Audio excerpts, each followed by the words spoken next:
2026 சட்டமன்ற தேர்தலில் திமுகவிற்கு ஆதரவு அளிக்க உள்ளதாக விவசாய சங்கங்களின் கூட்டு இயக்கத்தின் மாநில தலைவர் தெய்வசிகாமணி தெரிவித்துள்ளார். சென்னை அண்ணா அறிவாலயத்தில் தமிழ்நாடு விவசாய சங்கங்களின் கூட்டு இயக்க நிர்வாகிகள் முதலமைச்சர் மு.க.ஸ்டாலினை சந்தித்தனர். இது தொடர்பாக செய்தியாளர்களை சந்தித்த மாநில தலைவர் தெய்வசிகாமணி விவசாயிகளின் வாழ்வாதார பிரச்சினைகள் மற்றும் கோரிக்கைகள் குறித்து முதலமைச்சருக்கு தெரியப்படுத்தியதாக கூறினார்.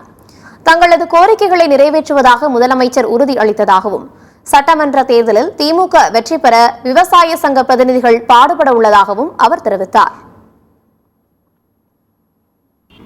இன்று மாண்புமிகு முதலமைச்சர் அவர்களை சந்தித்தோம். தமிழகத்தில் உள்ள விவசாயிகளின் பிரச்சனைகளை எடுத்து கூறினோம். அவற்றையெல்லாம் விரைவில் தீர்த்து வைப்பதாக மாண்புமிகு முதலமைச்சர் அவர்கள் உறுதியளித்தார்கள். நாங்கள் 2026 தேர்தலில் திராவிட முன்னேற்ற கழகத்திற்கும் அதன் வெற்றிக்கும் உறுதுணையாக இருப்போம் என்று அவருக்கு உறுதியளித்தோம். மிக மகிழ்ச்சியாக இந்த சந்திப்பு நடைபெற்றது. விவசாயிகள் கடன் பிரச்சனையை எடுத்து கூறினோம். நெல்லுக்கு விலையை உயர்த்தி தர வேண்டும் என்று கேட்டுக்கொண்டோம். கரும்பு விலையை உயர்த்தி தர வேண்டும் என்று கேட்டுக்கொண்டோம். இவற்றையெல்லாம் பரிசீலித்து ஆவணம் செய்வதாக உறுதியளித்திருக்கிறார்.